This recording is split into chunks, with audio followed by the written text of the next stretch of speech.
Introduce both Nicholson and Williams, legends, different styles, overlapping careers. Rumors have long circulated. Williams was considered for Joker, impersonated Nicholson. There was respect, admiration, tension. What do we really know? And has Nicholson ever spoken up recently to clarify? When two legends of Hollywood exist in the same era, comparisons, collaborations, and even tensions are inevitable. For Robin Williams and Jack Nicholson, the story was no different. Their careers overlapped during some of the most transformative years in cinema, and though they were very different as performers, their names often came up in the same conversations. While Nicholson was the brooding, unpredictable master of intensity, Williams was the whirlwind of energy, improvisation, and heart.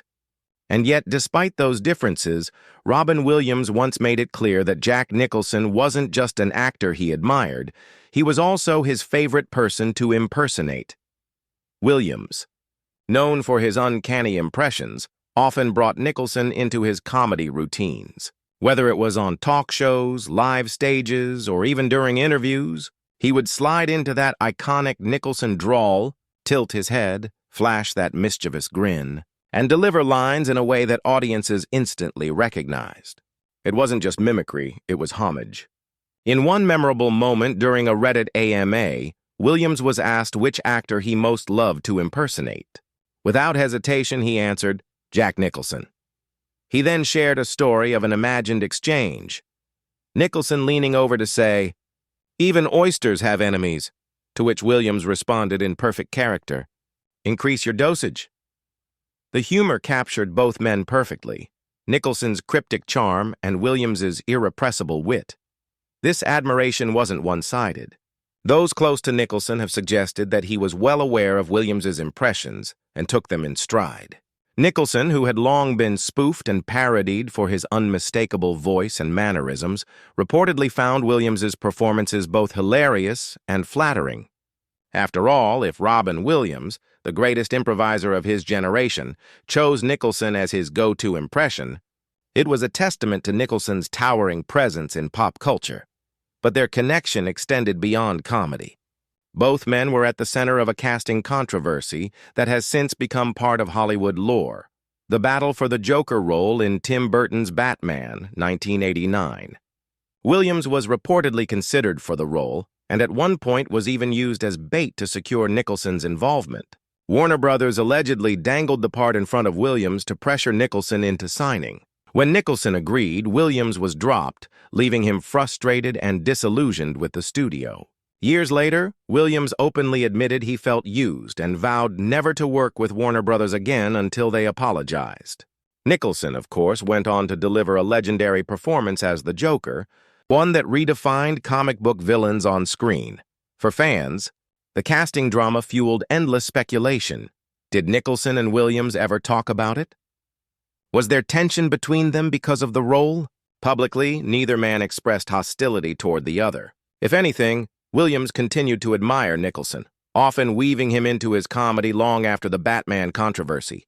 To Robin, Nicholson seemed less like a rival and more like a larger-than-life figure worthy of respect and humor. This first chapter of their story highlights something essential about both men: the way they embodied extremes of performance. Nicholson, with his simmering menace and charisma, was the actor others measured themselves against. Williams, with his boundless imagination and empathy, found joy in honoring his peers through comedy. When those two energies met, whether in impressions, in rumors, or in casting battles, the result was a cultural fascination that still lingers. In many ways, Robin Williams's choice to impersonate Nicholson was more than a joke. It was an acknowledgement.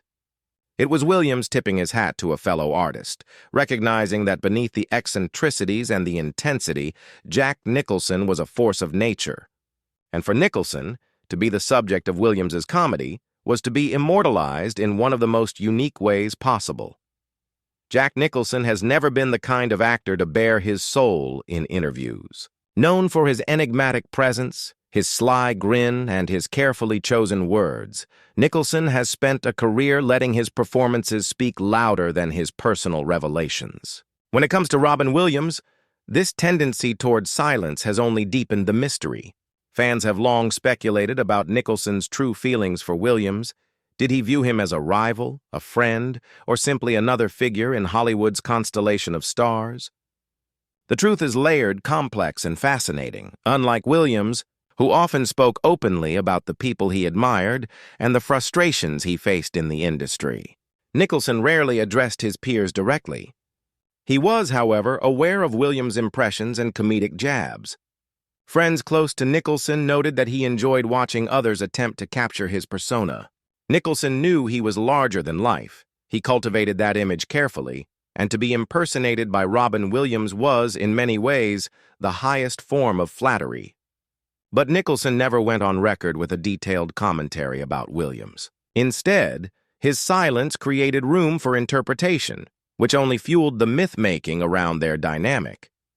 One reason for Nicholson's restraint may have been the infamous Batman controversy. When Warner Brothers cast him as the Joker, effectively sidelining Robin Williams, Nicholson stepped into a role that would forever be tied to his career.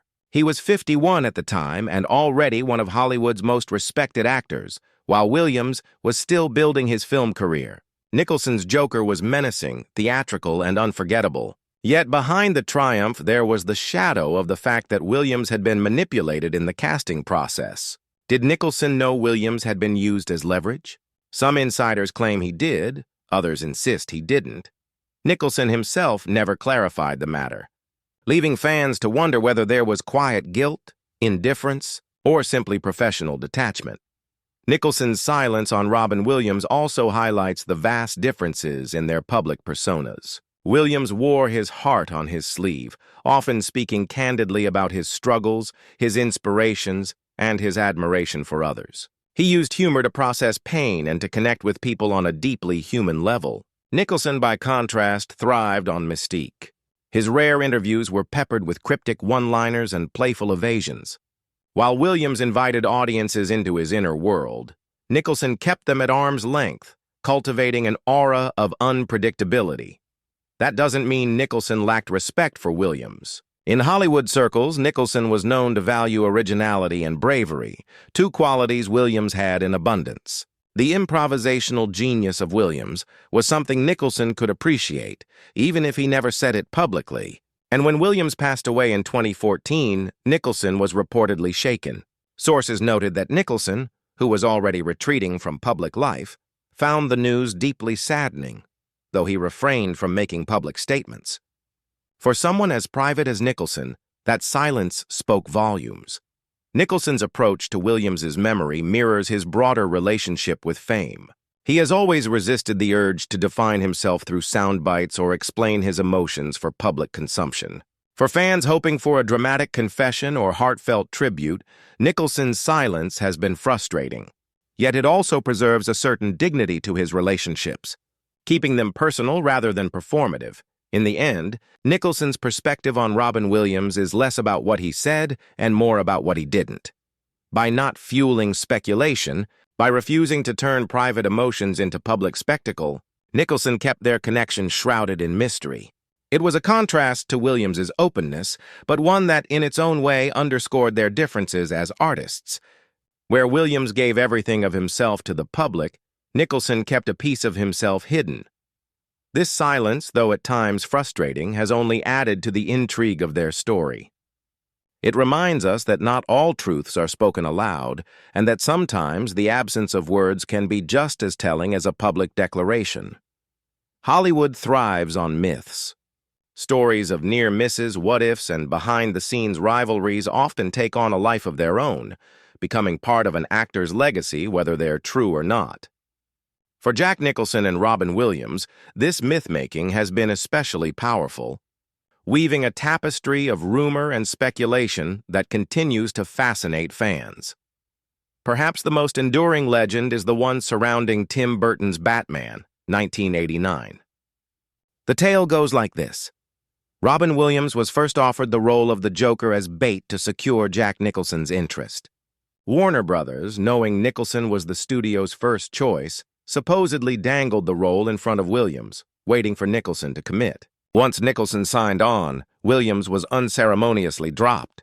Williams himself later confirmed his frustration with the experience, saying he felt manipulated and used as a pawn in studio politics. He even vowed not to work with Warner Brothers again until they apologized. For fans, this created a dramatic narrative. Williams as the wronged talent, Nicholson as the chosen star, and the Joker as the prize that divided them. The truth, however, is murkier. Some industry insiders suggest Nicholson was always the studio's primary target, while others insist Williams was seriously considered.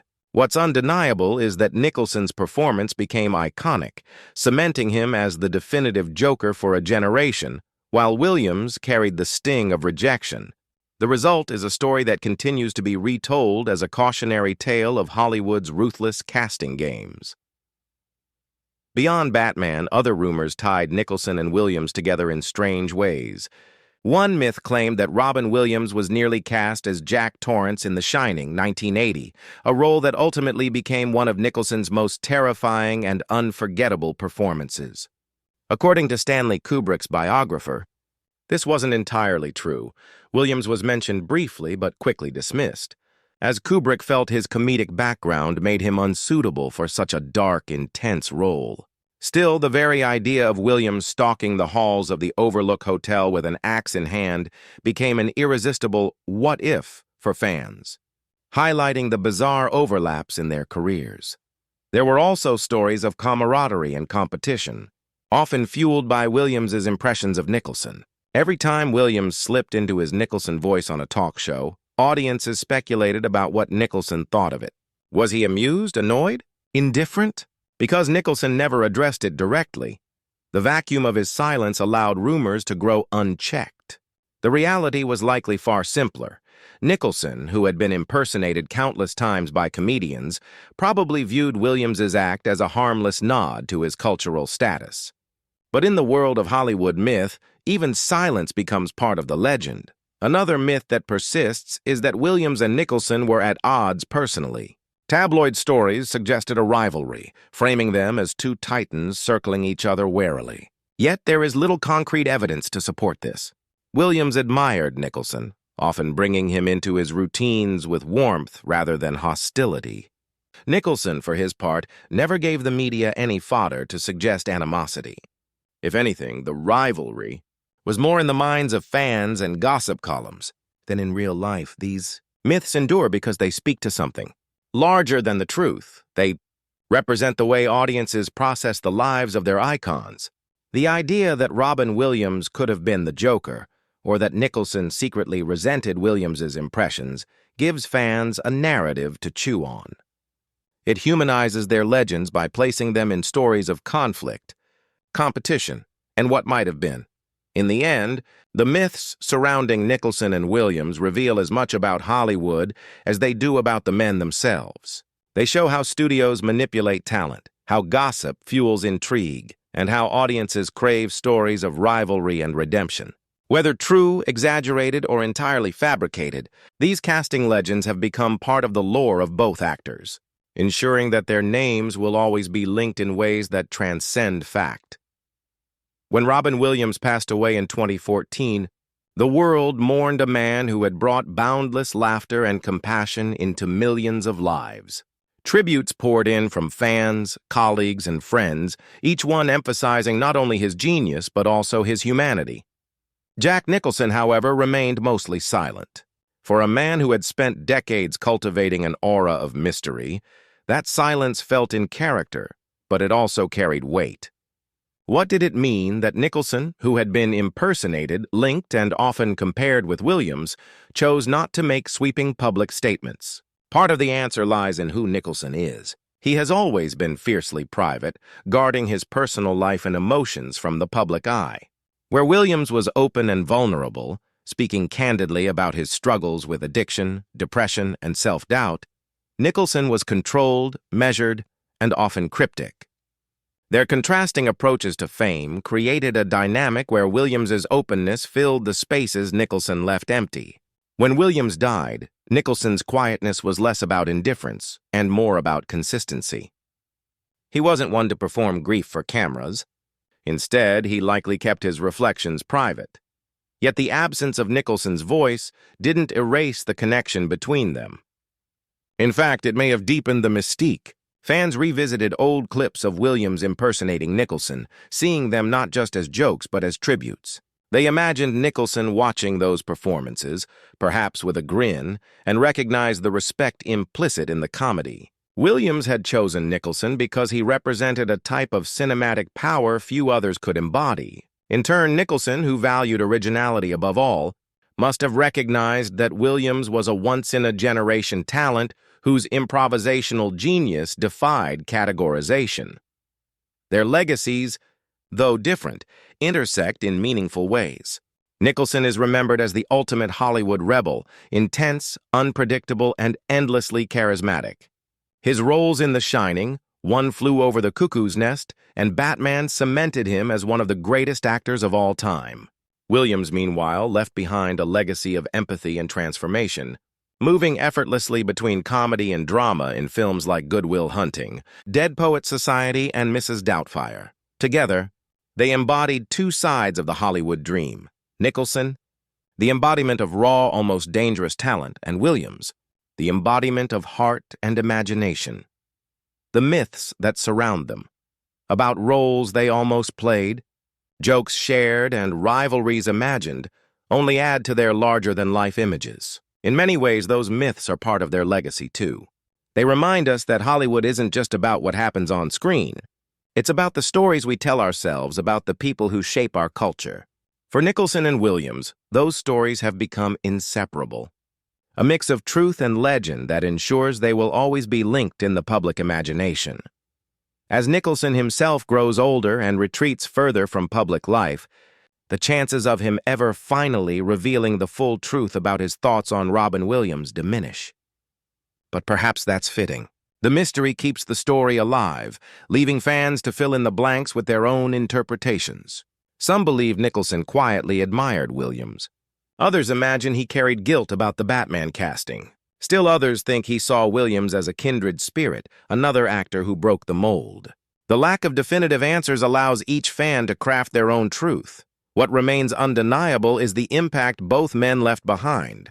Robin Williams gave the world joy, connection, and emotional honesty. Jack Nicholson gave us unforgettable characters and the thrill of unpredictability.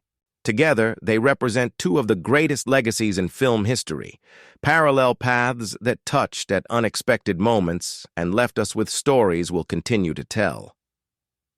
In the end, the truth about Nicholson and Williams may never be fully known, and maybe it doesn't need to be. Their legacies speak louder than words. Their performances echo long after the credits roll, and their names remain bound together in Hollywood history. Respect, silence, laughter, mystery, these are the threads of their shared legacy.